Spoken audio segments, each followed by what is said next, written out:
You're listening to Where You Live with Gene and Tony. Welcome back to Where You Live. We are broadcasting from the Natural Green Lawn and Landscape Studios, and we're brought to you by Extreme Exteriors and American Family Insurance, the Kim Bennett Agency. Before we get back to our discussion with our guest co-host Dan Greenstein with Bernick and Lifson, I just want to let our listeners know that we have a free resource for you, a free gift we'd love to give you. All you have to do is give us a call at New Concepts during the week at 952-922-2500. Ask for Lori and ask for your free subscription of our bi-monthly newsletter called What's New. A lot of what you hear on the radio show, we cover in further detail. A lot of our guests that we have on the show are also guest authors to that newsletter. It's yours free. We have over 23,000 subscribers and growing. Really? So, again, give us a call, 952-922-2500. Well, Dan, we're talking about Senate File 1308 at our Minnesota legislature that says that if this bill were passed, it would prohibit an association from taking a violation fine and placing it as a lien against the property to be collected at a future date, and that their only recourse would be to go through court to try and recover that amount. You said at the last break that you thought this would cost the association and homeowners a lot more money. Tell me why. Ultimately, I think so. And the reason is the association is going to have the right to collect its costs and attorney's fees in any kind of action that it brings against a delinquent homeowner. That's the law under our statutes. Yeah. That's the law in most declarations. So if someone has, let's say, a pet violation, let's say they're fined $50 by the association. Well, if that $50 cannot be a lien against the real estate, the association, in order to collect it, is going to have to bring a court action against the homeowner. Mm-hmm.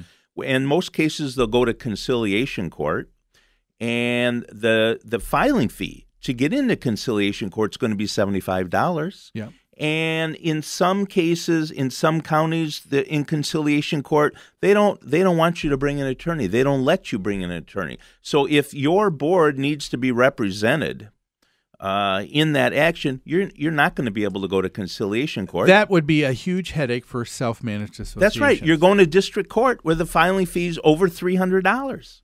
This just makes no sense. Yeah, and I think of the other recourse that an association will have on some issues of fines. Parking is a huge deal, and it's important because if you have small road lanes, these aren't the same width of a city street, it's important that people not park on the sides because you need to get emergency vehicles through, ambulances, fire trucks. And so that's why associations have prohibitions about parking there. Exactly. And so now if you can't have and I guess I would say to the state legislator, what is more appropriate? A $25 fine that gets attached as a lien to the house that gets paid at a future date, or the association saying, well, you know what, instead of going through the hassle of going to court, what we'll do is we'll just get a tow truck out here, and now the person's got to pay $250 to recover their vehicle. And get a ride to the impound lot. Yeah, which is going to increase headaches and friction in an association.